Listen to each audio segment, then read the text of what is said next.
This episode of Catch the Craze is sponsored by Forbidden, now on Indiegogo. I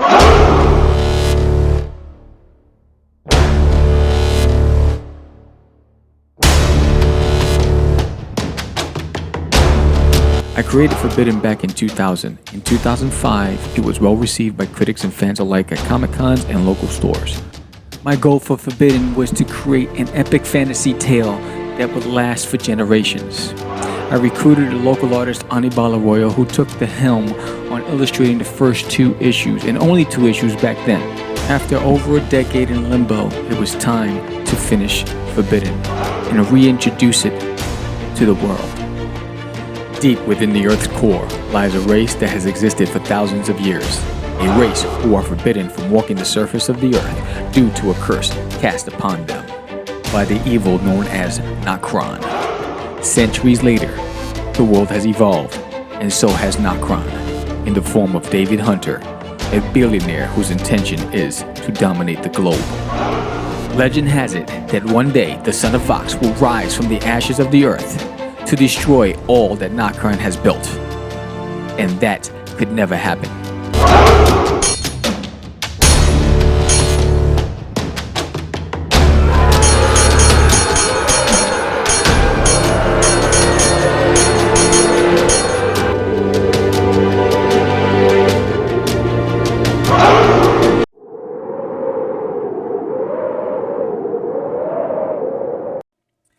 All right, what's on the show today, Georgie?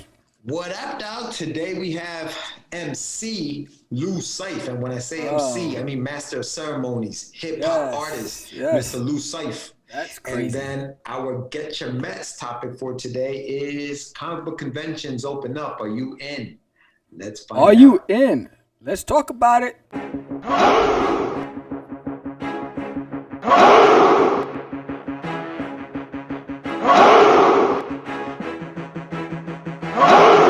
We are the only show for independents all around, giving you a platform to spread your word all over town. Catch the Craze is the place to promote to your fans with the dream of Medina and Sam the Crazy Man.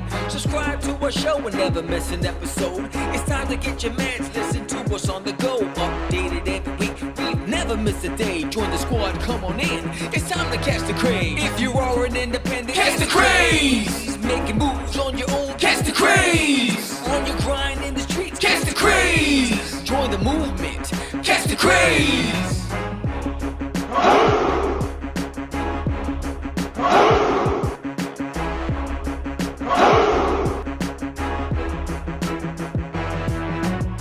Yeah, George, we did it again.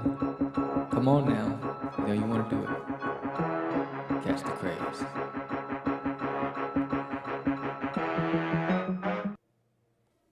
Welcome to Catch the Craze podcast. I am your host with the most, Sam the Crazy Man Vert, and I am with George, the Dreamer, Medina. What's up, brother? What's up? Damn, I had Do you something raise the volume of the beat after I say it, or it just does that? What? The beat. You don't control the volume, right? No. I can't. I'm telling you, I can't wait till we get back in the studio so I can hear this thing. But what's good, brother? What's going on? What's happening? It's happening. What's happening? This is my, 6th cup of coffee? Damn, kid, you look like you. And I'm about to yawning. go to bed. And you're yawning, son. I like the hat. Yes, Project So Duty. Product placement. Project Duty. Product placement right there. Yes, coming soon. Duty. Oh, it's all coming soon, baby. Listen. Dude, Darius. Successful Kickstarter. Very happy about that. Yes. Getting everything ready to be shipped. Well, not shipped out, not just yet. Not just Still yet. Stop gotta backing get it it up. back from the printer. We still got to get everything back and put it together. But yeah, no, successful. Thank you, everyone, Yes. for pledging and getting. Thank you all. Yeah. Wow. Yes. So yeah, no, it's cool, man. Now we gear towards Kickstarter 3. It just doesn't end. Doesn't end, bro. Doesn't end. Yes. It's amazing. We've been very fortunate. 2 Kickstarters in a row to exceed our goals both times. Yeah. And so we couldn't have done it without all of you. And again, truly appreciate it. You know, working our way towards getting this into stores and more hands. Like we'd love to get it into as many hands as possible, and love to get the feedback from everybody out there. Yeah, absolutely, absolutely. And pardon me, I know I'm like over here burping. I just had dinner, a little salmon. Love salmon, bro. Yeah? Love it. Love salmon. So I just had a little bit of salmon and I have salmon every morning for breakfast. I'm all right. In the morning you have it? Yeah, I have For salmon. breakfast? Salmon with eggs. Really? Yeah. Huh. Yeah. Interesting. You like your salmon cold? No, I cook it. I You put do cook it. it. So when I all right. So here's what happens. When I first get up, in the morning, I have my power bar and my pre-workout drink, and then I go on the Stairmaster for a half hour, and then I go work out. Before I go downstairs to my basement to work out, I put the salmon in the oven, in the toaster oven, and I go work out. I usually put the salmon in there for about 25 minutes, whatever, but I work out for an hour, and by the time I come up, it's lukewarm. I put my eggs on.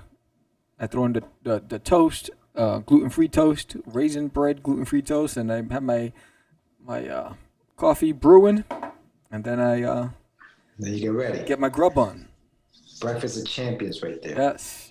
All right, and then you're ready for your day. How are you assimilating to your brokepreneur? I have to get outside more. I think because I think I think the other day I got a migraine and like an allergic reaction to coming into this office. I spent a lot of time on this seat and a lot of time in here, so I have to just get outside more. And I realized it doesn't matter how much I work out indoors. Mm-hmm. Outside is different. So I went walking my dog, and we were walking up a hill, and I felt like I climbed a mountain when I got up to that hill, and I was like, "What the hell?" I do a half hour on the Stairmaster, and I go extreme. And it's a professional grade Stairmaster. It's no joke.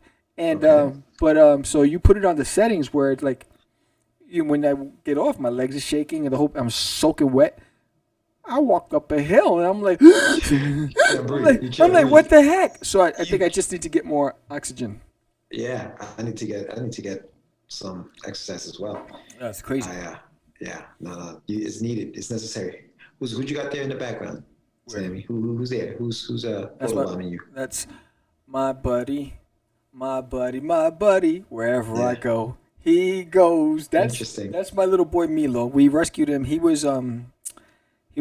He was kept in this little bag, balled up. Damn, dude, that's crazy. Not fed, malnourished. He was on his deathbed. We took him. We took him to the vet. They said that he wasn't going to make it. And he was always curled up, and he was always afraid and always walking in a circle because that's how his body was contorted.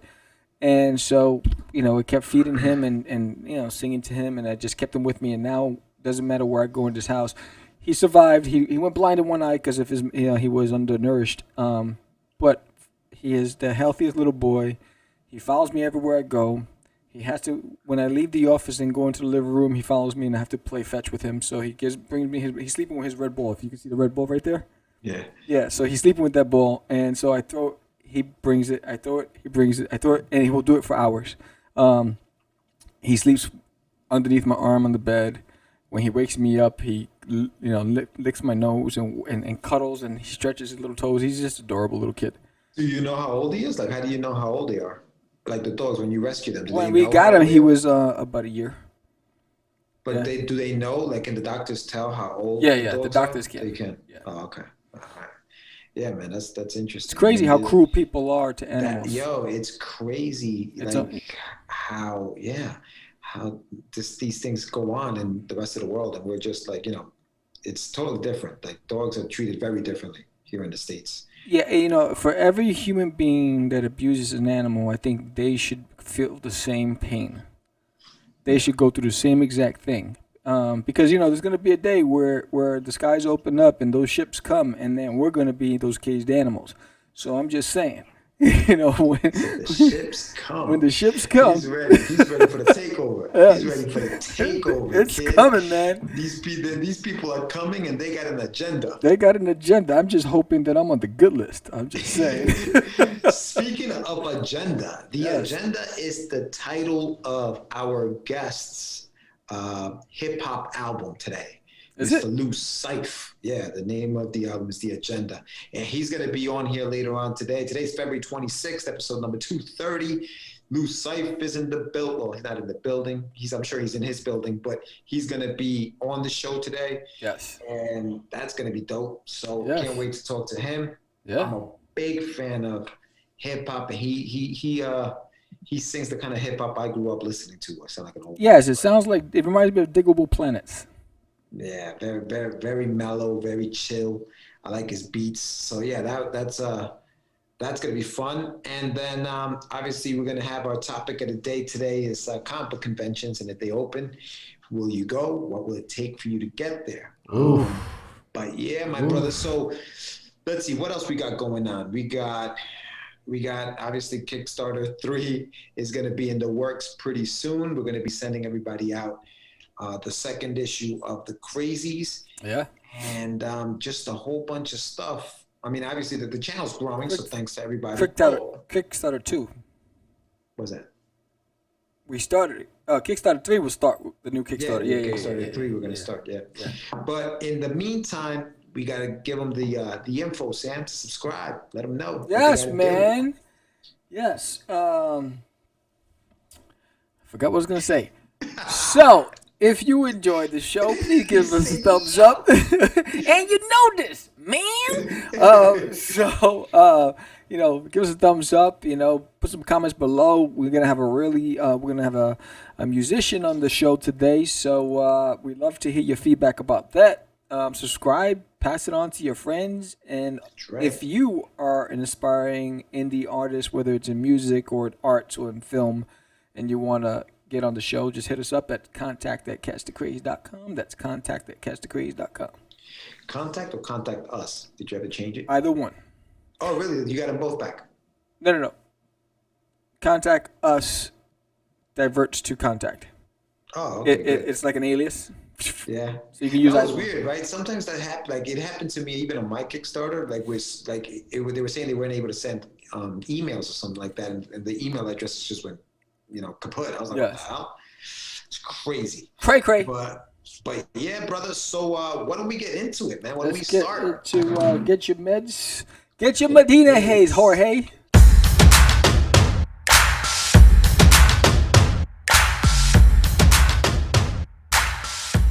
It's time for your medicine. And your medicine is what? Comic book conventions. Open up. Yeah. Are you in? Are you in, Sam? They open up. Are you going? What are you doing? Are you going in or what? Yes, but I have a lot of questions. Okay. All right. So, when you think about the tables already 6 feet away. I said that they were just they're already 6 feet long. Some of them are 8 feet long. So are they going to still allow 2 per table? Probably not. You know what I mean? That's the question of the day. If not, is there a discount for having another table? You know what I mean? So stop acting up. The other thing is, are they going to have at the entrances an available wipes or hand sanitizing stations throughout the convention? It's each event, what is the maximum number of people they're allowing? That's going to be a good question to ask ahead of time. Yeah. So if the capacity was normally, say, 3,000 and now they have to reduce it to 1,200, is it worth it? You know what I mean? Is the venue going to get bigger or smaller? So there's a lot of things to really consider. Are we required to bring our own sanitizing and wipes and all the other stuff, or they're going to supply that? A whole lot of questions. Oh yeah, I mean, I think it's going to take a lot for people to start feeling comfortable enough to go. And some people may say, "Yo, man, YOLO, let's just go. We're in there." But you're right. I mean, stores nowadays, some stores have the sanitizer, like the sanitizer at the entrance of the store, yes. Where you just boom boom boom, you just put some on and you walk around the store. You have your mask on. I mean, obviously masks are going to be mandatory. I don't see them not allowing people. Masks are going to be a thing. That's just a thing. Masks will be worn. Wonder if they're going to supply gloves, or if you have to bring your own gloves walking around. I You know could what I'm tell you saying? now that I'd have to like walk out like every hour just to get some air. Oh yeah. Having to wear a mask all day. Well, yeah, exactly. Imagine also being behind the table. Like, where are you going? If you're the only person there, are you going out to get? Are they going to have like the plexiglass on each side of the table? You know what I mean? In between the Are you tables, not so it's allowed to? almost like Are you you're not allowed to accept money? Do you have to do right. credit Is it all card going to be transactions? cashless? Yeah, right. Yeah. Yeah, So yeah. yeah, there's a lot of questions, man. There are a lot of questions to ask about the conventions, but at the end of the day, let's say, for example, a lot of those things are taken care of. Are you going back into that building, the 1,200 people? I am. So I want to go out to a con. I want to go, and I think where's Suffolk County, Suffolk County. That's in Long Island, I think. Long Island. They're having a convention in March. Oh yeah. Yeah, so I was like, thinking of going out there Thinking of a and master plan. huh? Thinking of a master plan. Yes, You thinking of going out there? yeah. I'm thinking March. It's like that's yeah. It'd be a great way to just feel normal again and connect with an audience and You, yeah. like going. I mean, I think that obviously security at the entrance is going to be crucial. With they may have to have the Are you pointing your gun at me? the thermometer, Yes. where they measure your, what I'm saying? They're gonna have to boop. Let me see what you feel. Okay, you're a little warm. You can't come in. Do you have? Do you have to you're a have? little- Do you have your antibody papers with you? Yeah, you're Were gonna you have to have COVID? your- Did you you've get your been negative. vaccine? Now, here's the thing, right? You know how they can't mandate the vaccine? Like, it can't be mandatory to take a vaccine. But what Right. if It you will don't- be. If you want to work, it's going to be. Well, that's what I'm saying. I think that's the loophole, right? It's not mandatory, but if you want to go to a convention, a sporting event, if you want to travel, if you want to work, you're gonna have to get it. So guess what?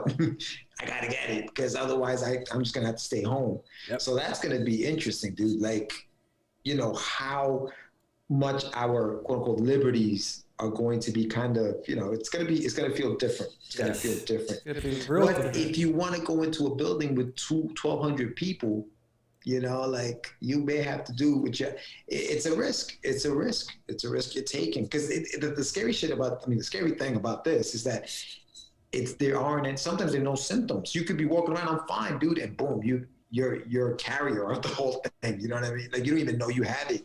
So that's the scary thing about it too.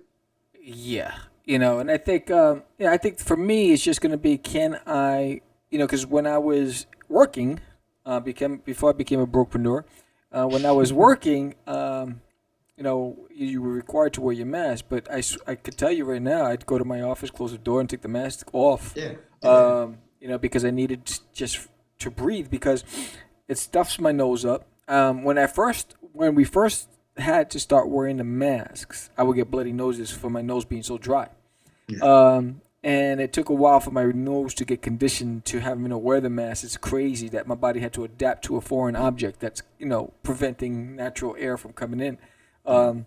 So, and I know there's a lot of people who have different issues with it, but, so how are they going to handle those who walk in and take off their masks? Or wear their mask down here. Down here, they don't even cover their nose, Yeah, right? And then they yeah, sneeze like- right on you. It's like, it's Oh, over. dude. It's Oh, over. a wrap. It's over. Get out. Get out. It's like, Everybody. Yeah, it's gonna be. imagine you're at your table and you got all your books and someone has like, they go, all over the books. You just bought them all, buddy. You just bought them all, son. We Give me is your fighting. card. It's like card, cue the bro. music. Everybody want kung fu fighting. Yo, that would be insane. Man. Oh man. I think, I mean, honestly, I think tables would look very different because I think you'd have the plexiglass in the front, you'd have the plexiglass on the side. Well, you know what? I A little wonder. boat. I wonder because, damn, I should have paid attention. I didn't. I was watching the the news network. They have a community on Facebook, and one of the hosts went to a comic show further into Jersey or out there, and it was a small Comic Con, and I didn't pay attention, but there were a lot of people there. And so definitely wasn't social distancing, but I didn't see plexis. I didn't pay attention, but I did. They had pictures. They took pictures or something. She was there live, like she was recording she was- live. wow, Yeah, okay. walking around, and I was like, and I got like, I was like, oh man, I want to be there. You know what I mean? It's like, Dude. I just want to go. So that I was gonna, I was gonna talk to you about that March show. I was like, yeah, that'd be a great. I'm gonna reach out to them and see what it's like and all that other stuff. And but it'd be a great opportunity to just do a small venue and connect and maybe see how the crazies do out there. Yeah, it's crazy. I mean, I haven't been in the studio since last year. What, freaking March of last year or something like that. It's going to be about a year almost that I haven't been in the studio with you. I can't remember what the last show we did there. Yeah. And it would just be two of us in the studio, and we're like apprehensive about even being in the same studio. So I don't know how I would feel walking into a place where there's like, I don't know. I'd be fine because I go to Whole Foods all the time. I go to freaking ShopRite all the time, and it's the same shit. Excuse my language. It's the same thing. You know what I mean? It's like I go, it's like, it's just as long as they're practicing the standards. As long as they have sanitation stations and then they require masks. If everyone's wearing a mask, I'm good. Because I have my mask, you got your mask, and we got wipes. And I'm good. But if there are no rules, and they're like, what, and then you're gonna, because I doubt there's going to be knucklehead rebel rousers going to a Comic-Con. You're going to find those rebel rousers going to like a big event, a ball game or whatever. You're going to have those guys. In fact, I think it was that Trey Songz just got into a fight with a cop over his mask. You know what I mean? Knucklehead. So is that what it was over his mask? It was something about had to do with masks. There's a lot of different stories, so I don't know. I'm speculating, but there's a lot of different stories. One was he was getting heckled by fans, and then he got into it with fans, or he wasn't wearing a mask, or somebody wasn't wearing a mask. I don't know what happened, but I don't even know how or why he felt it was okay to yoke a cop. It's like, I'm not gonna do that. And for those listening, I'm sure that's old news because that happened back in January. Yes. We're in February, but we recorded the show obviously beforehand. Yeah. But yeah, you're right, dude. I don't know. Yeah, you're right. Maybe us, comic fans are a little more, aware. I mean, if you're talking about a bigger venue like a San Diego Comic-Con, that's going to be that. I wonder if they. Yeah. I wonder who's going to be the first big venue in 2021. Well, yeah. The small ones I get, but the big ones, that's a lot of restrictions and things you have to work with. You got to work with the city and the state. When you have something like a San Diego Comic-Con or New York Comic-Con, and you're going to have auditors and inspectors on site, and it's going to be crazy. The Emerald Comic-Con is the Emerald City. That's it. Isn't that in March? Isn't that like at the beginning of the year? That is, I don't know. I think it is, but yeah, it's going to be interesting to see when these things are going to, who's gonna pull the trigger and say, okay, you know what, let's do it. Let's do it. Let's see what happens. I'm looking at the Comic-Con. So Freedom Fandom PDX 2021 at the Sheraton Portland Airport Hotel in Portland, Oregon, postponed. Wizard World New Orleans canceled. Damn. Let's see. Wizard World Philly canceled. Damn. You have the Central Florida Comic-Con postponed. Oh, Florida, you're not going to have anything right now. I mean, that was last month. So let me move into where we are right now, which is February, right? So you're looking at Wizard World Cleveland this weekend. I don't know if it's happening, but as of this recording, it was. Really? So that was still a go. Yeah, that was still a go. Let's look at March. Emerald City Comic-Con postponed, March 4th through the 7th. Heroes Comic-Con in Sweden. This is in Sweden, Stockholm, Sweden, postponed. Unicon in Vegas, postponed. Let's see, we have the QuadCon, in Illinois. That's still going on, March 6th. So you have March 14th from 10 a.m. to 6 p.m., 8 hours. What's that? March 14th, the Suffolk Comic and Art Expo. Is that when it is? Yeah, and it looks good. They have the same. I didn't even know Wizard World did St. Louis, bro. That's still a go. So I guess the Wizard World cons past February they're gonna try to go for. They're gonna try to do it. MegaCon is postponed in Orlando, Florida. Yeah, Right. so it's gonna be interesting. Oh, they got some names. They got Rodney Ramos. They got Billy and Tucci. you're in the convention you're talking about. Yeah, they got some names. I guess everyone wants Scott Hanna. Everyone's trying to get out. Yeah, no, man. Everybody's trying to get out. You got Enrico Kike Lopez is gonna be there. Kike, big shout out to Kike. He was on the show a few months back. I think it was back in October. He was on the show. James Rodriguez is gonna be there. Oh, big shout out to J Rod. Yo, J Rod, follow him on Instagram. Yeah, I think I want to go. All right, yo, James, when is your book coming out? I need to see that Sarah comic out. So I'm calling James out here. Awesome Con is postponed, and that's in May in Washington D.C. The Denver Pop Culture Con is canceled. I'm trying to get down to, and this is now we're looking at May. I'm trying to see what happens with this Capital Trade shows, bro. Canada has a few of these Capital Trade shows. If anybody knows about these Capital Trade shows, leave a comment on the comment section below. Tell us a little bit about that, because there's one like every month. Rhode Island's got a convention that's happening in June. Let's see, we're getting to July. I'm trying to see what happens with the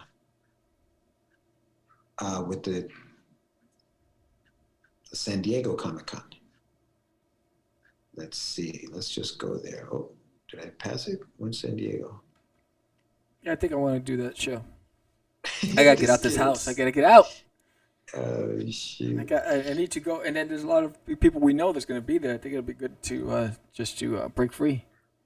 Yeah, the San Diego Comic Con's not even on this list. Probably not.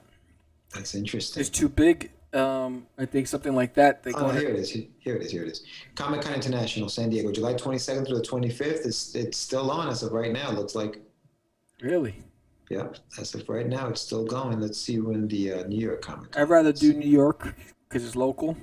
Well, yeah. And I mean, I'm not taking a trip out to San Diego for them to say, hey, no, you know what? We're not doing it. Not in 2021. In 2022, yeah, but not 2021. Word. I don't see a Comic Con Quebec, London Comic Con. What is this? London Bridge is falling down. I don't see it. Down. So yeah, I don't see anything in October for the Comic Con. Interesting. Maybe I'm blind. But anyway, yeah. So let's see what happens. I mean, let's see. Yes, I'm gonna reach out to them. You're in March. Yeah, I need to get out. I don't mind the drive. It's a mission out there. That's a drive. Where is it? In Suffolk County? Yeah. So for me, that's a drive. I don't mind the drive if it means getting out, connecting, try to, create a network. So if you're watching, Sam will be at that what is it? What's the name of the Comic-Con? Suffolk Comic Art. Suffolk Comic Art Expo? Yes. Comics and Art Expo. Or Art and Comics Expo. March 14th. Yeah. So 10 to 6. Check it out. Well, we don't know yet. It could be sold out. It could be sold out. Yeah, and it's got to be affordable because I'm a brokepreneur. Just saying. I'm just saying. So I guess Sam has answered the question. Comic book conventions open up. Are you in? He's in. Are you in? Are you in? Let us know. Put the comments down below. Tell us why. And that has been Get Your Meds for today, February 26th, episode 230. Coming up next, New Cyph. Coming up next is New Cyph in, like it's 6 minutes. 6 minutes, Dougie Fresh, you're on. Let's see if we have any commercials. What commercials do we have? I like Together. Nothing's working. There you go. I'll try that one.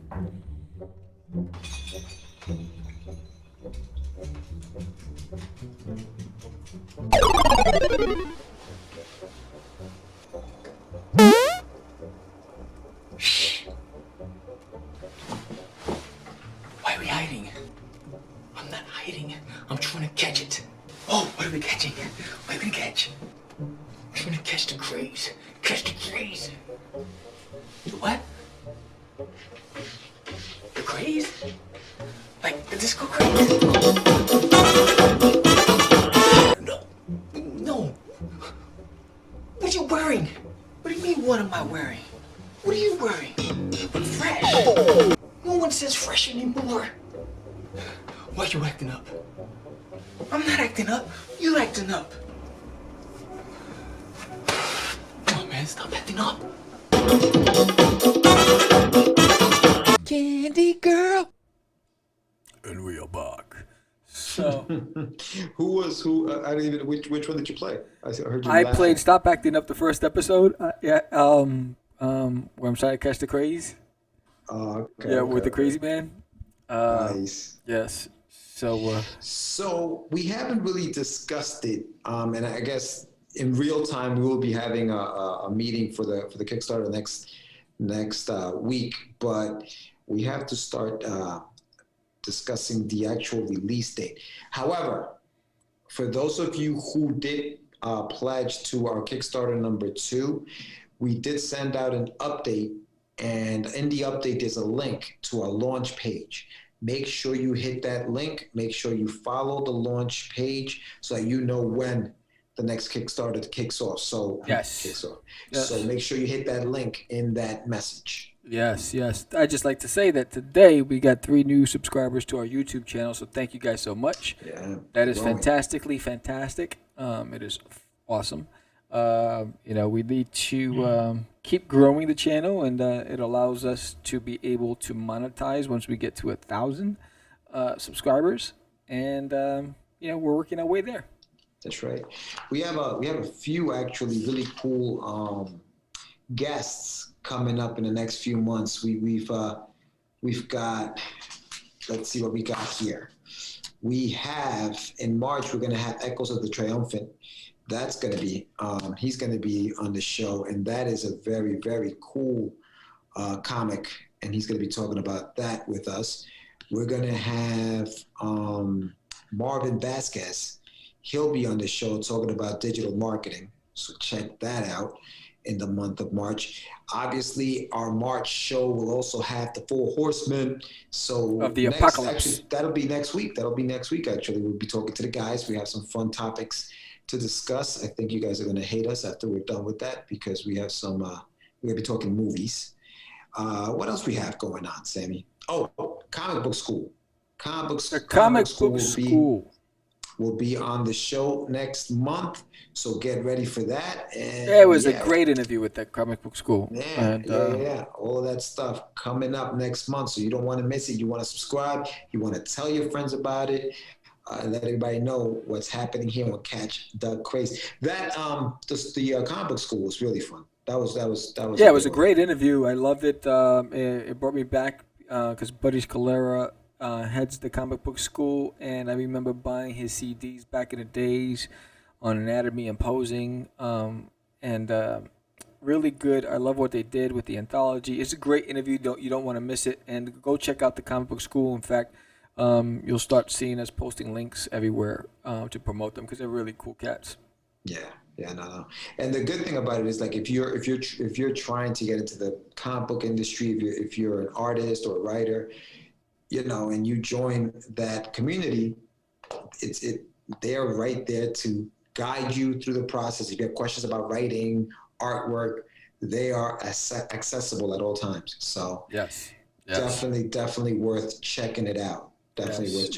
So that is going to be a good one. Patrick Murphy, Echoes of the Triumphant, big shout out to him. Marvin Vasquez next month. Next month's going to be good. So check it out. It starts next week when we get together with the fellas, and we do a little round table. Yo fellas, Boricua. Yo fellas, John Cyph is going to be on the show. Is a very, very funny dude. He had us cracking up on our separate chat that we have. He's always thinking outside the box. Fun facts with Cyph. Outside the box, and he's just it's great. It's fun facts with Cyph. You'll always have some fun with him. Check that out next week. But he's a special specimen. Oh, there he goes. I guess he's in the waiting room. There you go. Oh, and here he comes, Mr. Cyph. Luis Lopez. That's the name that came up on my screen. Yeah. giving him his government name. Hey, what's up? What's up, Lou? Yeah, how y'all doing? Good, brother. How are you? How are you? Welcome. Good. Thank you. No Appreciate doubt. it. So, welcome everybody, Mr. Lou Cyph, hip hop artist. The album is called The Agenda, right, Lou? I didn't get that wrong, right? All right, sweet. And that is Mr. Sam Vera. I don't know if you've met him. What's up, buddy? But, How you doing, Sam? How's yourself? everything? Good. Yeah, man. So fun fact, you probably, I think I told you this, Lou, but Sam used to rap back in the day, bro. All lies. Lies. No. I heard bars being dropped in the intro. Oh, yeah? I heard that. I caught on, and I knew it was funny because I was just like, which one of it is it? And as I was listening to your podcast, I was like, I know which one it is. I know which one. There it is. I heard those are good bars, bro. Thank you. I see you. Yeah. That's awesome, Lou. So I met Lou. This is the first time meeting him, but I know of Lou because of Sebastian and the guys on the Nerds of the Round. Sebastian, Tone from Across the Hall, Law, all those guys. You were on a podcast with them where y'all were breaking down Star Wars, bro. And you were doing your thing when The Mandalorian was out. And so I was like, you know what? I gotta get Lou on the show. So I hit him up and here he is. Thank you for coming on, man. I appreciate you.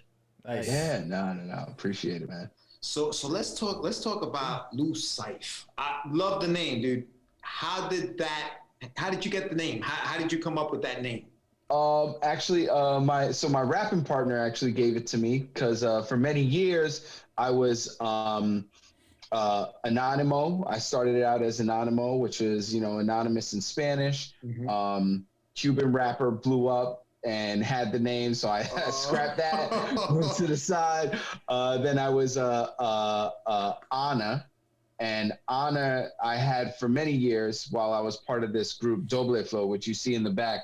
That was our record label back in the day, and after years of being Ana, it was hard for people to catch on. So my boy Anonymous, which is funny, we collaborated later when I was just like, yo, I was an Anonymous. He was just like, yo, we calling you Cyph because my thing is like, I'm not a freestyler, right? I just have bars ready to go at any moment. Like, I have writtens ready to go. So like a Cyph, comes up and I'm just like, no, y'all are cute with the freestyle, but let me drop something real heavy real quick. So he started calling me Cyph and it just stuck, and it was just, so it started with like the Lucifer, and then it was Lucifer, like, so we kind of did this whole play on it, and I've stuck with Lou Cyph. It's just been my thing, That's awesome, bro. It's one of those things, right? Nickname is kind of better when it comes from others naming you. Rather than making up the name. Yes, so yes. It doesn't count when you call yourself something. Like it just doesn't count. It shouldn't count. Yeah. Exactly. I started George with the Dreamer. He gave you the nickname. That wasn't mine. It's not like, oh, George, you just call yourself the Dreamer, really, bro? No. This dude right here was the one. So I know that even before we spoke, we've been chatting back and forth. So tell us who Lou Cyph is. Give us a little bit about your background, where you're from, how you know what I mean? Yeah, so Lou Cyph is, I call it similar to the Rose from the Concrete, right?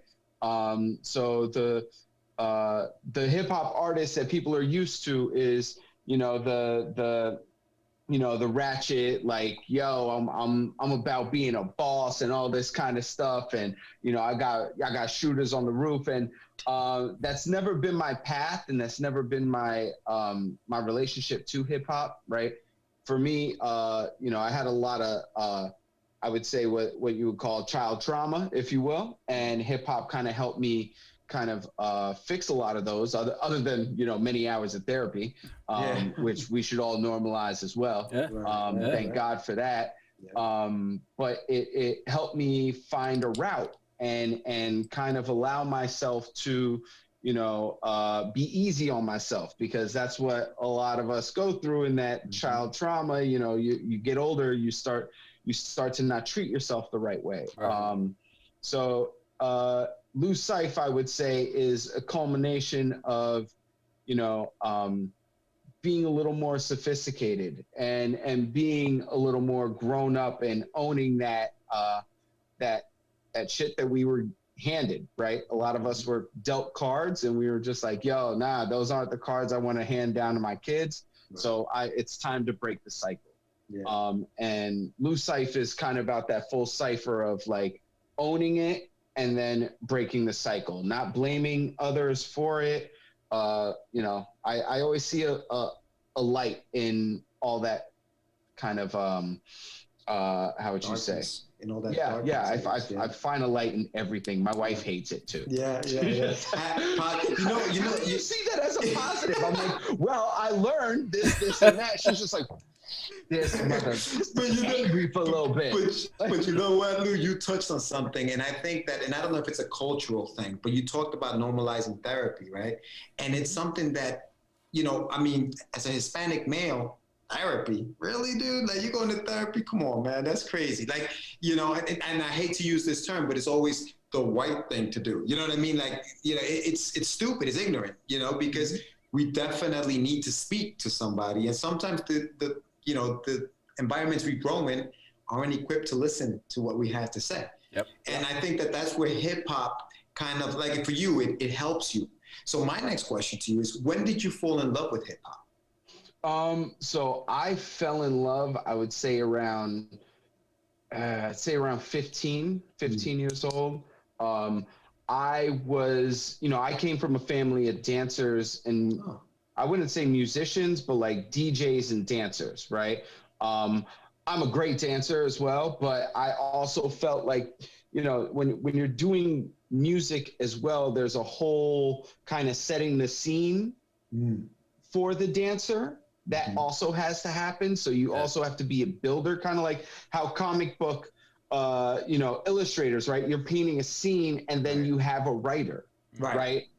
That's kind of what entails all of that. So I don't think I was any good at the actual part of putting words together for a while. It took me a long time of like, oh, I need to, you know, give the listener something they could touch, feel, taste, right?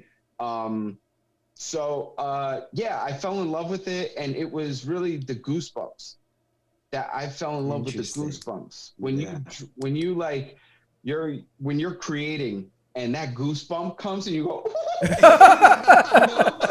so I fell in love with that, and then it turned into I'd been, you know, I had done acting as a kid, so I'd done some small movies, very, very underground stuff, but I was already in love with performance. So I was just like, wait, okay, so let me do this and that. And that kind of satisfies my, you know, I guess the goosebumps, they would come again, right? So I've always been kind of obsessed with that. And, you know, it really hit me when I was a teenager and I'd done some spoken word around the village. And I remember there was this one woman who, her husband was the school cook, right? And he was a fly motherfucker. I'm telling you, this dude got up at 4 a.m. He was the cook. He had, you know, jewelry and all that. And he used to roast me so hard, every morning. He'd be like, "What are those? What you got a ponytail? What the hell is that?" And he used to roast me. And you know, as the years went on, I realized what he was doing. He was like kind of grooming me into, you know, like, understand, like, there are some social norms that happen in the world that you're in now. And I remember his wife, like, seeing me at 15, like, she knew me when I was 5 years old, right? And seeing me at 15, 16, doing these spoken words. And she comes out of the building crying her eyes out, just like, oh my God, this is exactly what I've always wanted to see. It was like the perfect mix of hood, sophistication, and awareness. Right. And I was like,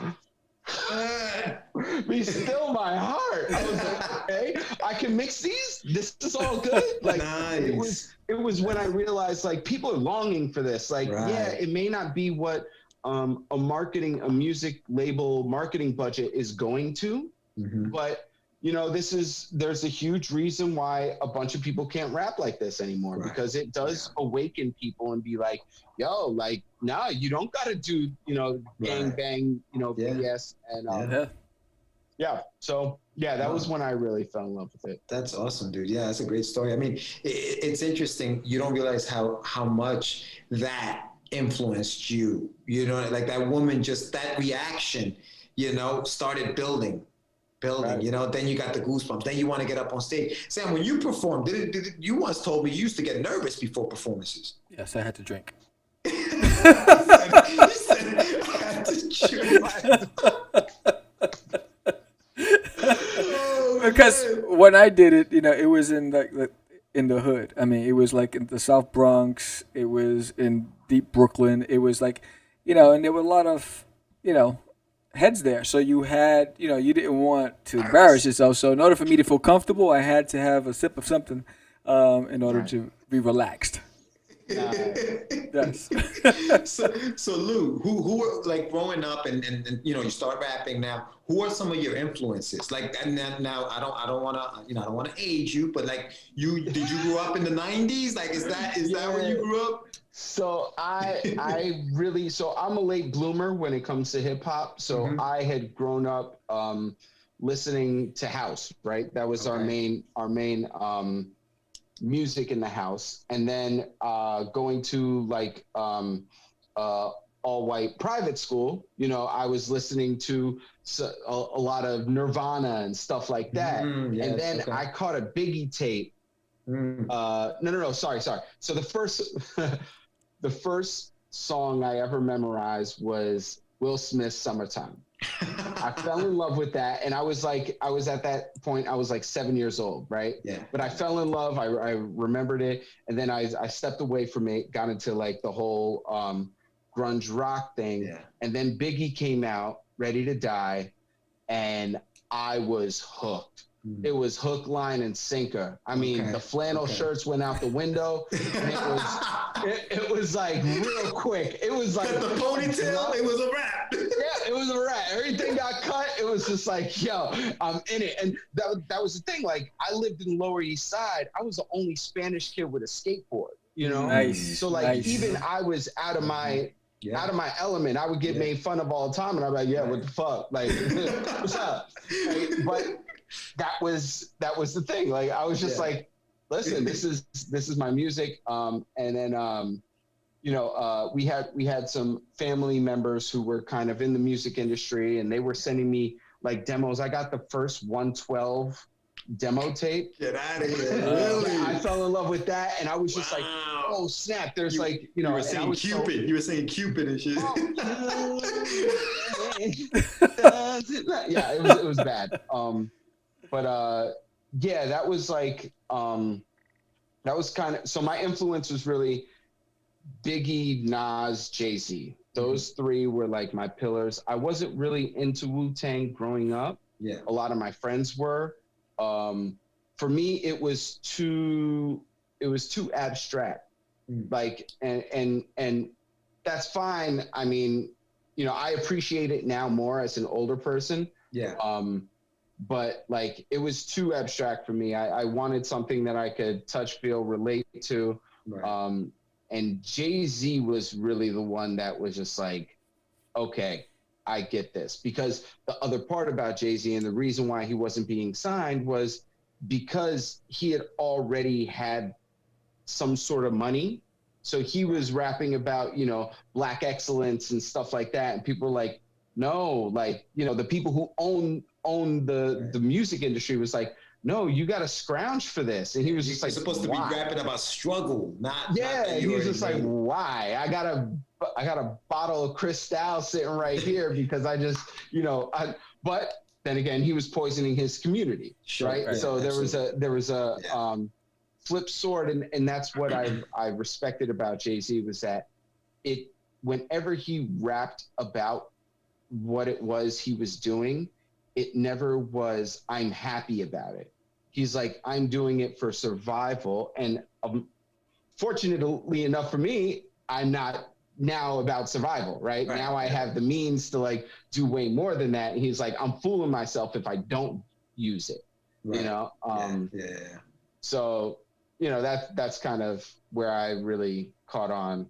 It was Jay-Z, and then Lupe Fiasco, as I got older, was definitely a huge piece of, I mean, just having that melodic flow, but being so intricate at the same time. Like Lupe really like was just like, this is how I want to rap. Like, this is like, I was just like, yo, that's it, hands down. This is how I want to rap. So nice.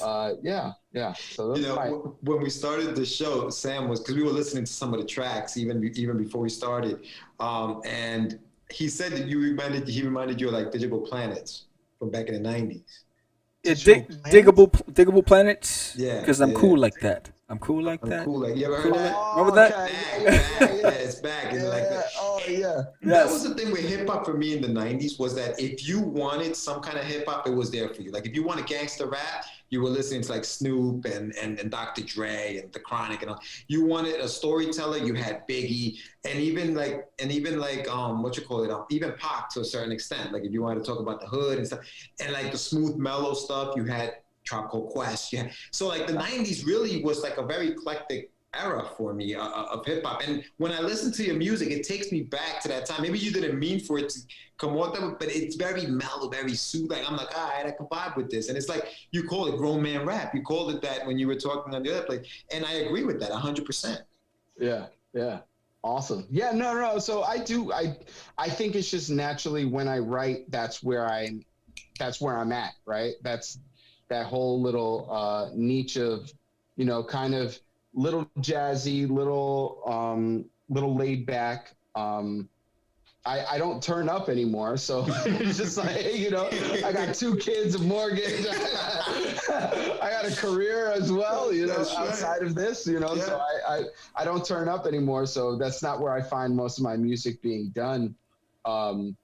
So yeah, no, I'm glad that's what you get, because I mean, honestly, at the end of the day, I'm not trying to turn people back, right? I don't want to turn the clocks on anybody. Right. But I do selfishly make music in the sense of like, it's really for me and anybody like-minded. That's right. So, you know, people will take it, people won't. All good. Is the Agenda your newest project? Yes, Agenda is the newest. Survival is the one that I put out before Agenda. And Survival is a full story all the way through. So tell us about Dreamin'. Oh, Dreamin'. Yes. Dreamin'. So Dreaming is very much the whole thing of like, people are going to sleep on you no matter what. Like, and you got to accept it. Like, that's fine. Go for it. Have your nap, because my car is still on, right? Yeah. It's just like, that's perfectly fine. I'm losing no sleep over it. And I think, you know, we also live in a world where that outside validation is definitely, you know, everybody wants it, right? But, you know, at the end of the day, it hits harder today, I think, amongst people, because it's Instagram, right? So you're constantly seeing other people and how they live, and you want to kind of emulate. So what you're talking about reminds me of that. Yeah. And, you know, coming from where I come from, you know, and, you know, a lot of the things that I've been able to accomplish outside of hip hop,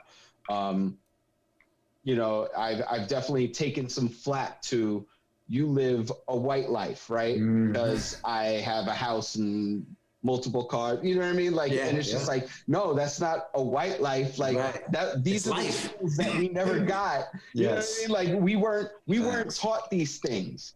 And when I didn't accept that, I didn't accept the fact that, oh, we weren't taught this, therefore we cannot have.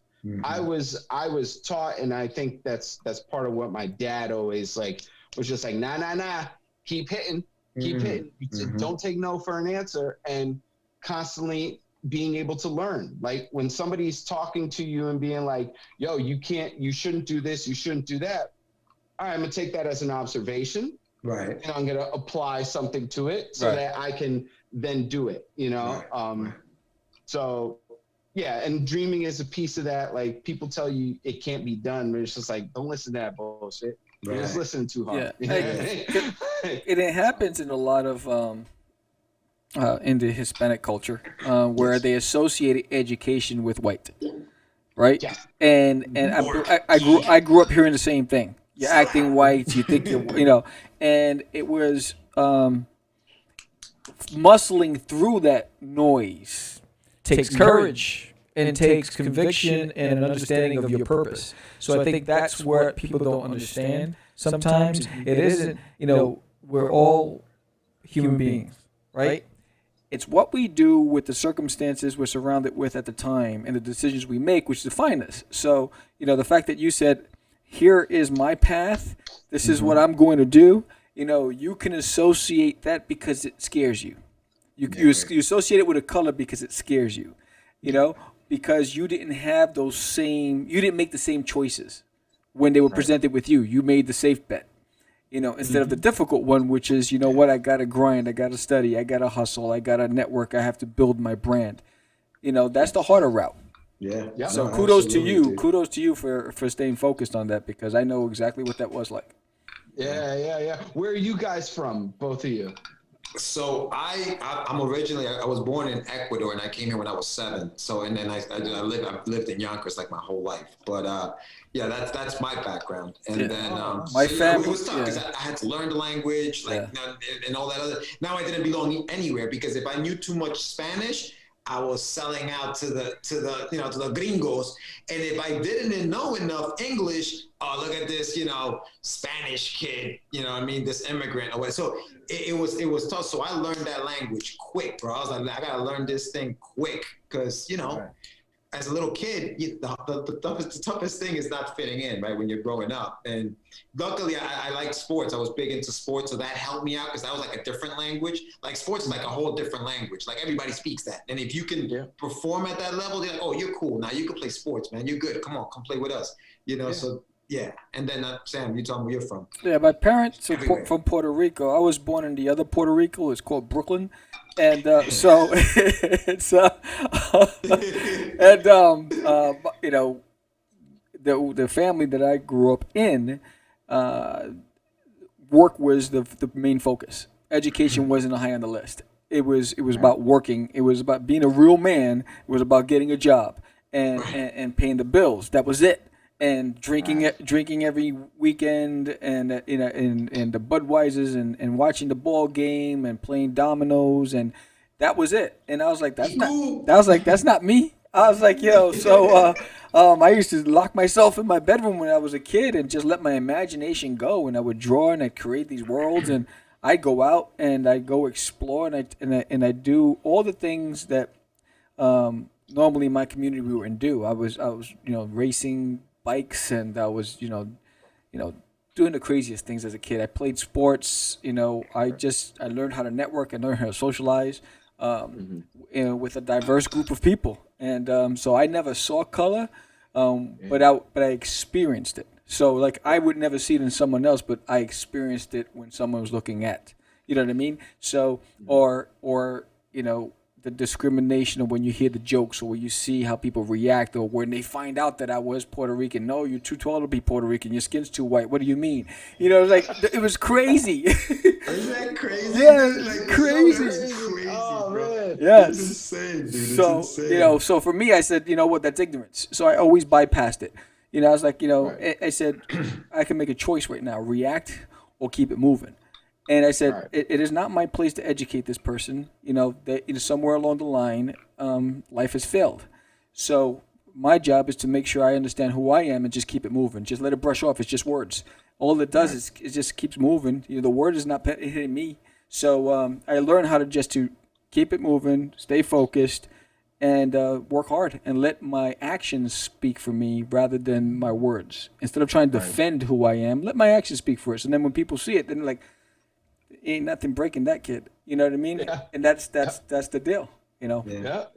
And people gravitate towards that kind of that whole thing of like being like, all right, whatever. I'll see it. Yeah, that's cool. And then when they see things happening, they're like, wait, hold on. And that's where I go like, they'll talk that shit until they see things happening. And then they go, wait, hold on. How'd you do that? It's like, you know what? I'm not even going to roast you right now. Let me show you how it's done. Yeah. And maybe next time when you see somebody going through the next shit, you ain't going to be roasting anybody. Right. And it makes everybody's lives way much easier. Yes. We all, each one teach one, man. Each one teach one. Absolutely, man. I love, we're getting deep. My question for you now, Lou, is the process for creating your songs, right? I mean, obviously you've gone through a lot in your life and you have a lot of I guess, material, so to speak. So what is your process in creating music?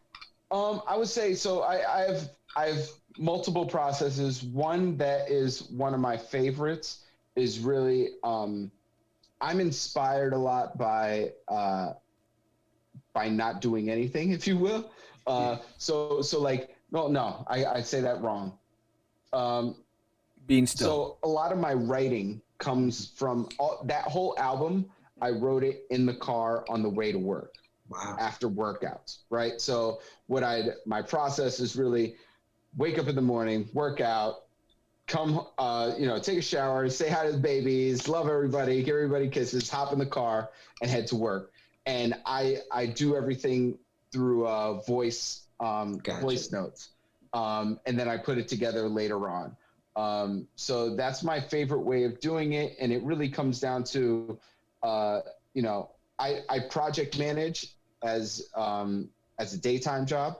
So I kind of thrive in the time management piece aspect. So I'm using every second of every day to the fullest extent, unless it's like, it's Friday night. I'm like, listen, I'm chilling out, I'm chilling with the wife or whatever. But like, it's really, about filling the spaces with as much productivity as I could possibly get, because life is really short. Yep. And, tomorrow's not guaranteed. And I feel like when I got out survival, I was like, okay, I got it all off my chest.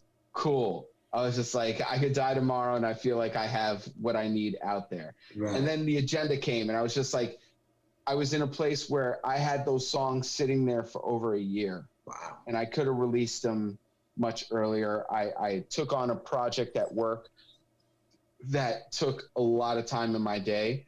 And I was just like, this company could get rid of me at the drop of a hat. And I have this art sitting here. I was just like, you know what? I took one night. So I had it all like pretty much mixed, but nothing was mastered. So I had to clean up all the tracks, and I took one night and just banged it out till 4 a.m. Damn. And got it. My wife was so pissed. It's like, you were down in the office for how long? I was like, you said, hey, what are you gonna do? What are you gonna do? Like when inspiration hits, bro. Inspiration hits. I bet Sam knows all about that. Oh yeah, dude. He built his own little studio down there for the same reason. Yeah, you gotta get it down. So that's true. Yeah, I think a lot of my inspiration comes from trying to correct what might have been off a little bit growing up, and I've done a pretty good job of that, so now I'm just patting myself on the back. Good for you, brother. Good for you. At this point, nice. Be nice to myself. Yeah, no. So tell us about Independent. You have 4 tracks on this EP, right? Yeah. That's I guess do we still use the same term, EP? I just want to make sure because I've been out of the game for a long time. Okay. So Independent. What was the influence behind it? Thought process. Yes. So Independent. So I also am a COO of a CBD company called Soulful, and we are a minority-owned hemp company that provides CBD products around the U.S. and soon to be globally. Nice. So we go, and it's owned by me and my cousin. My cousin has been 20 years on Wall Street. Also another one just like me who is very, has had to fight the whole oh, you nerd, la la la. He's like, the fuck out of here. So, the thing is that me and him, also we have very different political views. We have very different, we look very different. Like he's from the darker side of the Puerto Rican Lopez tribe. And we are very like-minded, very like-minded. And, we have this vision of being able to turn this into a much bigger thing. So once we have the farm going and stuff like that, we'll be able to really make this much bigger. So he was actually my inspiration for Independent, right? Mm-hmm. Independent was really about being yo, you can't tie me down. I'm still going to do what I want to do. In terms of whether it's creatively or financial freedom, that's what I'm putting on my visionary board, right? So my visionary board, I've hit every single thing on my visionary board that I made 10 years ago, except for one. Nice. And that is a 6-pack. So that will have to wait for a long I thought it was being on Cast the Craze. He didn't even know. It. I didn't know it was there, so I'm gonna put it up there. Don't worry. I got you. So Independent is really about that whole piece of being I envision it, I'm hitting it, I don't care what you say, you can't stop it, get used to it. Nice. Nice. I like so that. That's kind of where that came from. And came too far? Awesome, dude. Came too far. It's really about the whole thing of I was born into situations I didn't have tools for. I with a little bit of help and guidance, I was able to figure those things out, and I should be very happy. And I am very happy. Don't get it twisted.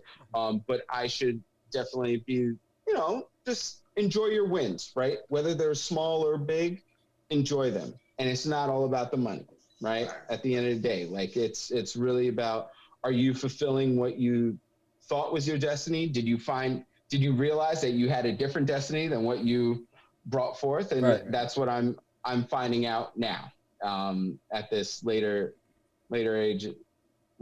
Yeah. Nice. And always. That's to my wife. That's to my wife. And, my son, having a special needs child is definitely, very difficult. And especially because listen, you hope that you put them in a place where they can be independent, and when that is not the case, you gotta fucking hustle. Yeah. And my wife is definitely takes a brunt end of the burden of being home and being with him and worrying about therapies and all types of stuff. And that was my ode to her, that no matter what, even if we don't, stay together for the rest of our lives, yo, I'm always here. I'm always gonna come home after work. Don't worry, because, I think the other part in hip hop is that is also not celebrated. Yeah. Right. Lasting relationships are also not celebrated. And not just in hip hop, it's also in the culture. Yeah, in the culture. Yeah. 100%. Yeah. It's not celebrated. And you know what? The unfortunate part that people don't talk about is the amount of work that it takes to be present. Yes. It's very easy to just say, yo, I'm out. I can't handle this. I'm going to play pool with the homies. That's the easy way out. And, and it's funny because she comes from a state of mind of being no, I don't like the conversation. I'm out. And I go, no, we are going to sit here and talk about it. She's why did I marry the guy who went through so much therapy? And I was because this is how it works. Right. Talk it out. Be okay with this. Let's talk it out. You got punches? Go ahead, throw them. Right. Go ahead. They're going to bounce. That's fine. Yeah. Because, and this other thing, it's you're not going into it to hurt somebody. You're working it out. So Always was definitely that piece. It's awesome. Absolutely, that's really awesome. I mean, I love the fact that every single one of your songs have meaning. You know, and I love your message. You know, it's refreshing to see. You know, can't wait to see what you do. I mean, you're wearing a lot of hats, bro. You know, you know, it's like you're doing it. So, you know, congrats on your on your vision board. That's pretty dope. Thank you. You know, Thank you. too bad for the 6-pack, but you know. Six got to wait. Six has got to wait. Six is gonna be next life. That's Next life. I told yo, I'm cool with the 90% rate. I'm cool with the 90% rate. I'll take it. Oh, that's amazing. You guys, I got 5.5. I'm working on it. Hey, you know. There you go. So I got a keg. I'm good. I got a keg. I got a keg, Everybody bro. can drink. It's fine. 6-pack is greedy, right? Don't be greedy. You gotta share with the needy. A 6-pack gets harder and harder as you get older. Yeah. So Lou, let's talk a little bit about the current state of hip hop, right? Sure. You know, hip hop artists.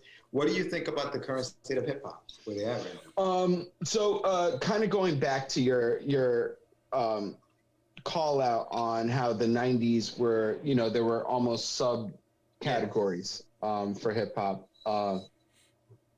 I think there is way more of that, right? Like the spectrum is even crazier. The problem is that what's on the radio is not that, right? So it's not properly projected to the masses, and you have to go and look for it. You have to be in a thing of being like, hey, I'm a hippie who loves hip hop. Well, there is hippie hip hop, right? There is, you know, weird nerd hip hop. There is, you know, there's all types of hip hop out there. And I think that there's really a magnifying glass on the crazy auto tune, you know, codeine in my cup kind of stuff, which just isn't my bag. And I simply make music for that, right? Is to not to combat it, right? Like, yo, go do what you want to do. I just know I'm not getting a marketing budget for mine, right? Until I meet the right person who's just like, I'm sick and tired of it. Let's go. Like, let's put that as the forefront. And I think that goes with a lot of art forms, right? A lot of art forms are, you know, there's that one art form that is the trend, that can go and get funding at the drop of a hat. Yeah. And then there's the ones who are just like, yo, listen, I don't care if it makes money. Like, we're just doing it. Right. So, you know, I think the current state has a lot of places that if you want the right hip hop, you'll find it. I just, you know, I don't see it as sustainable with all the stuff that's coming out. I do feel that it is slightly better than it was, I'd say, 2 years ago, in the sense of they're, I think it's way more diverse in terms of all types of stuff, right? You got guys like Bad Bunny, which I, you know, for a while, I did not like it. And then like, I ain't like the name, bro. It's like, why Bad Bunny? You couldn't go with Evil Rabbit? Like, Evil Rabbit, let's try that. Like, why you gotta go with Bad Bunny, bro? Like that. Like, why Bad Bunny? What happened, dude? Right. Yeah, and that was a turn off. And then I listened to it and I was like, oh, shit. I was like, huh. Not bad, but you know, I don't speak fluent Spanish, right? I speak like a first grade Mexican Spanish, not like Puerto Rican from the island Spanish. So I don't understand a lot of it, you know, like the slang and stuff like that. I don't catch. So I got to, like, you know, I'm just listening to it for the sound at that point. But yeah, I think the current state is not horrendous. I find it horrendous are the gatekeepers, right? The gatekeepers is what I find to be a little off. Gotcha. I don't know who opened up the gates to the mumble rap. Like, I don't know who was in charge of that gate. I don't know what happened there. Like, I'm like, really, bro? Like, this is what we're listening to? Stop. Come on, man. Yeah. Like, I hate to sound like the old man get off my lawn guy, but I need to understand what you're saying. And I think that's what I loved about it. And you mentioned Biggie, right? He was a storyteller. Like, even the album, Ready to Die, right? He's born, he goes through his stuff, makes the money, dies. Like, that's the album. And, like, I appreciate that. I appreciate the art of storytelling. What's his name? Slick Rick was that guy, the art of storytelling. How long was that Mona Lisa beat, or not, the Bedtime Story beat sampled in the 90s? They sampled that beat all the time. So I need lyrics. Like, I can't just listen. I love I love the beats and the sounds, but I also need lyrics to come along with that. Yeah. Oh, I think it had a lot to do with the Chicago drill movement, and you had guys like Chief Keef and stuff like that, where it was just for people who need some sort of outlet to what they were going through. Like, that worked well, right? And that was something that people saw it. The gatekeeper saw it, and they were like, "Oh, like, this is awesome!" And it was just like, but it's not. Like, that's not what hip hop started with. Like, I get it. Like, yes, they needed an AR-15. I don't know why.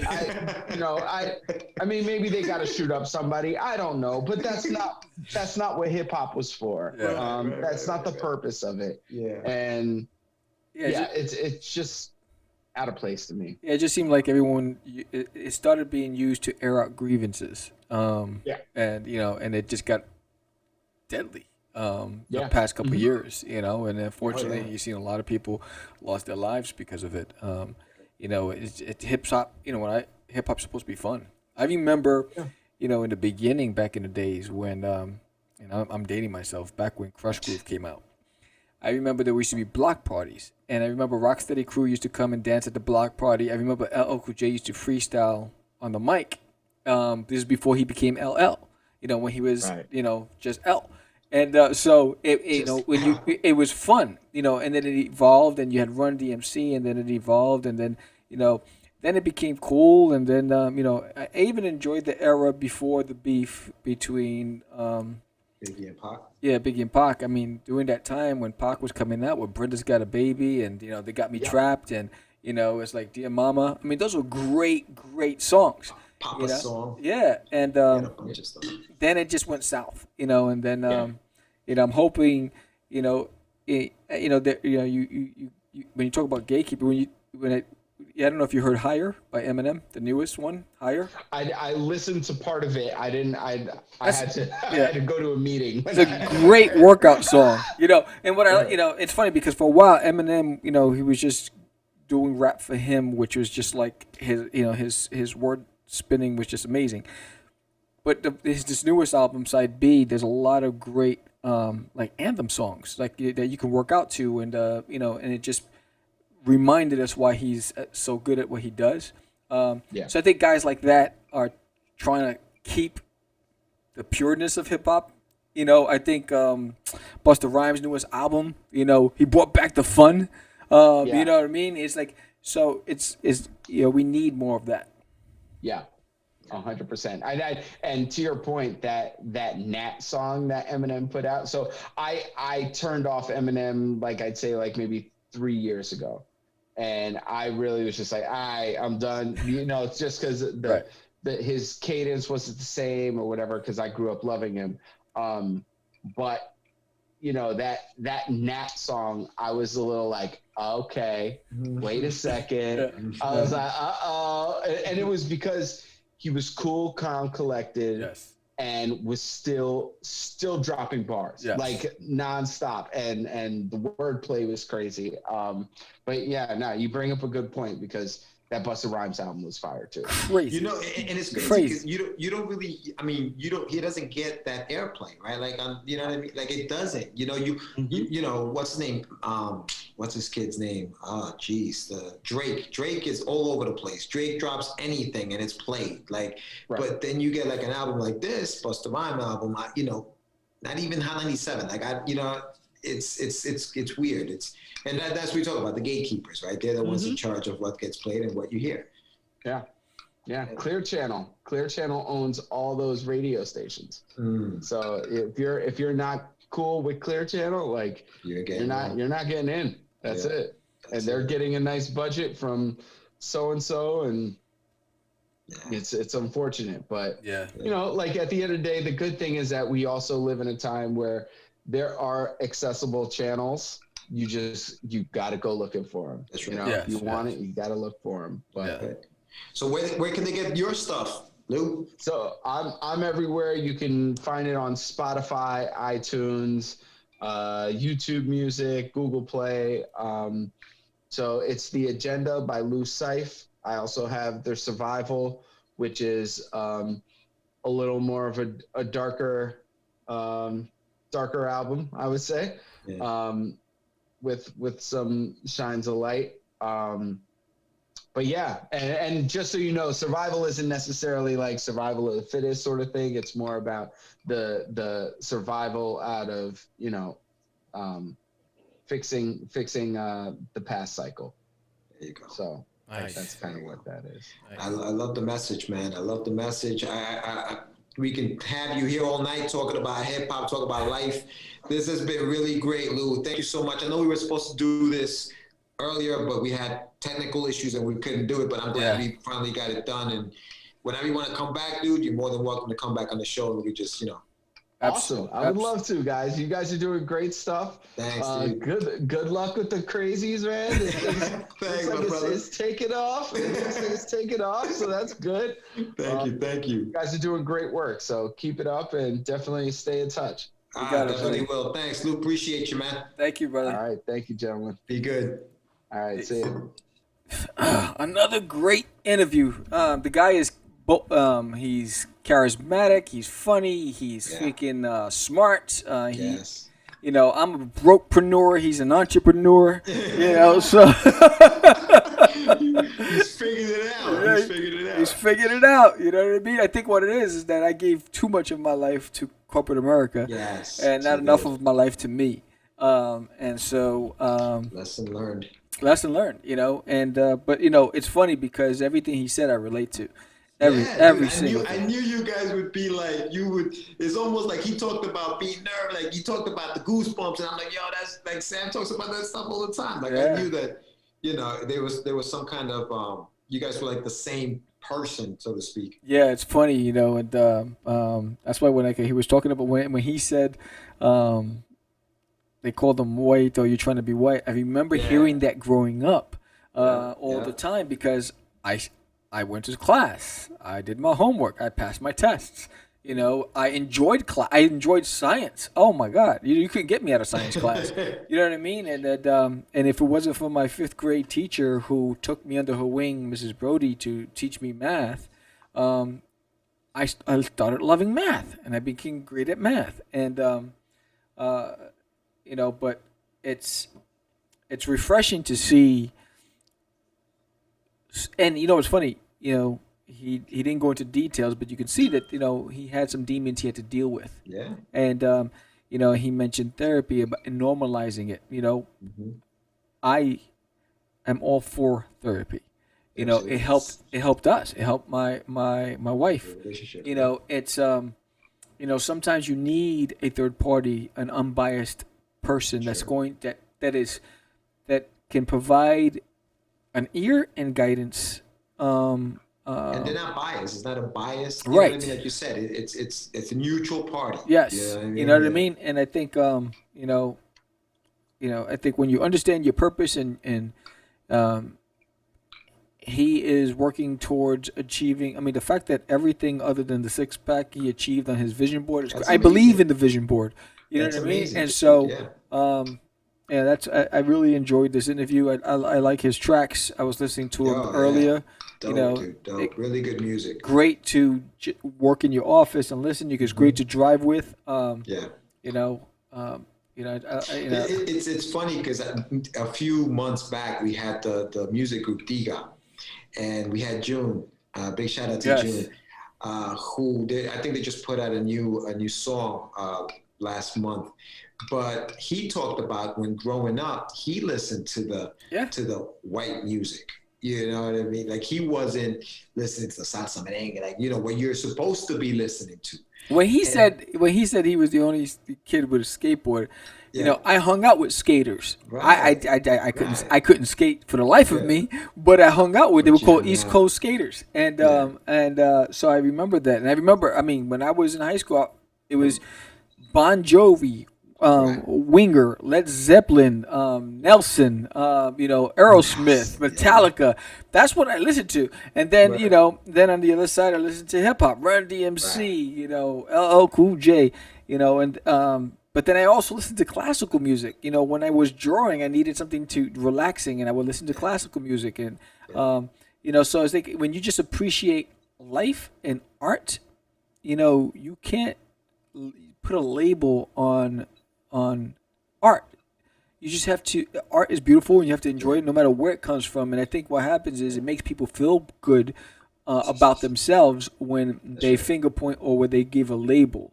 And because of their own insecurities, instead of dealing with their own demons, they impose that on someone else to justify what's missing in their life. And it's unfortunate, but when you learn to recognize where it's coming from, when you see that coming from somebody, if you can say to yourself, all right, this is happening because they're unhappy with something, I just represent what they're afraid of. Right. I need to not make it personal and keep it moving. That's right. Thank you for your opinion. I'm sorry you feel that way. I'm really focused on me right now.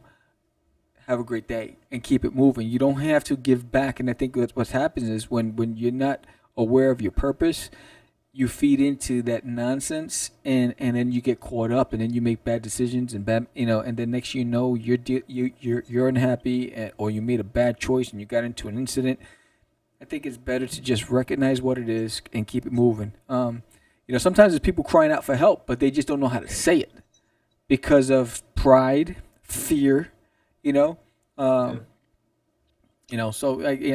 made some smart choices with his life. Absolutely, dude. Absolutely. And what I love about Lou's story is that it goes to show you just because you're quote unquote damaged doesn't mean that you can't have it all at the end. You can win. You can still win. Just because you start down here doesn't mean you can't get to accomplish all of your goals and complete that vision board, as he said it. I love that term. It's funny because when he said the vision board, I remember I had a miniature pincher. His name was Salvador, and he used to love when we took him outside for a walk because he used to love being in the sun. And I remember saying, I want to get a home where we have our own deck where he can sit outside and lay in the sun. Yeah. And that was my goal. And then we got that condo, and it had a deck, and you would find him out there in the sun, just bathing in the sun, and he loved it. And that was my purpose, was for that little guy, right? Right. And I remember the condo was just it became a money pit, and it became toxic for us. It was just built by shoddy builders and all the bit whatever. So, and I wanted to get my wife a home, a real home. And so I had it on my wall, and I said, I'm gonna get her. And I remember seeing a house that I wanted. I fell in love with. It was a king's house, but she fell in love with this one. And so the moment she saw it is the moment I said, we're going to put an offer on it, and we went for it. And I gave up the one because my goal was to get her the house, and so I gave up my goal of having. It would have been a lot more convenient because this house is over 100 years old. But I think it's when you have something, a purpose. My purpose was save the money, get her the house, save the money, get her, put her in a nice neighborhood where she could be proud of. Yes, safe. The good neighbors, the whole bit. I remember when we first moved in, the neighbors came and they baked us goods, and they came in and welcomed us to the neighborhood, and they gave us 2 big giant toy soldiers. They said it's part of the tradition. We all put the toy soldiers out for Christmas. That's awesome. So the whole block, everybody has the same wooden toy soldiers. Oh, that's awesome, dude. I was like, wow, we're in the right neighborhood. And but again, when you work towards something and and you have a purpose, and you put it wasn't easy. You had to put into work and all that stuff, whatever. It comes with sacrifice and commitment. Things will happen, but you have to put in that sweat equity in order to make it happen. That's right. You know, and that's what it's all about, man. And I think that's what being, whether it's a brokepreneur or whether it's an entrepreneur or whether it's an artist or, a visionary, you don't give up on whatever it is you're trying to do. Yeah. Push. No matter how hard it gets, push. And thank you, Lou, for being on the show, my brother. Yeah, bringing man. that positivity, Yes. bringing that creativity, that charisma, my man. You're good. Much success with your new album. Can't wait to hear more music. Can't wait to see what happens with that business that he started. So I mean, I can tell you right now, I've been feeling in a rut lately, but he just inspired me. Inspiration. It's bro. crazy. Every time. Every Isn't time. that crazy? When Yes. you need it, Yes. it comes. It just You know shows what I'm up. saying? Because Yeah, I've it been just I've been shows up, my stuck, man. and Yeah. like I've been Yeah. I hit like I've been grinding for the past few weeks, and then the past hit couple that days wall. I hit a wall. I'm like, what the hell? Like I stare at I'm staring at a draft. Like I was like, I know I got to draw this weekend, but what the hell am I gonna draw? I know I got It's like it's like what am I gonna do? There you go, man. But yeah, so Listen to some tunes and yes, get inspired. good job, Lou. Go check out the agenda. Currently I'm on SoundCloud, but he said it's everywhere. It's on Spotify. It's everywhere. iTunes. And that's his newest project, and his previous one was the Survival. right? Yeah. Survival, yes. Yeah. So really talented artist, really fun guy. It seems like Sebastian just has a whole crew of just a bunch of likable, fun guys. Sebastian, bro. Sebastian. We all Man, have we're to gonna get to make together after this Seriously. and just go for a drink on Sebastian and order to the round since I'm a brokepreneur. They're buying. Oh, man. And so if you like this episode, give us a thumbs up. Leave a comment below. Ask any questions. I'm sure that you'll get answers from. And subscribe and share it with your friends. And again, if you're an artist, if you're a writer, if you're a lyricist, if you're a musician, if you're a baker, whatever, if you're an independent trying to make your way in life, we are the home for you. Hit us up, contact@catchthecraze.com, and we'd love to share your story with the world. It's as simple as an email, or just DM me on any of our social media, whether it's on Twitch, Instagram, Facebook, Twitter, YouTube. Hit us up. I'm Sam, the Crazy Man Vera, George the Dreamer Medina, and we are out here. It's just easy. It's not. Crazy. Acquiesce. No, I was talking about my friend Acquiesce. I met him. Say my name, right? This is what you were thinking? Oh, he described me. He said, I'm the. What? Catch the Craze. You're listening to Catch the Craze. You're listening to Catch the Craze. To Catch the Craze. You are listening to Catch the Craze on Catch the Craze. You're listening to Catch the Craze.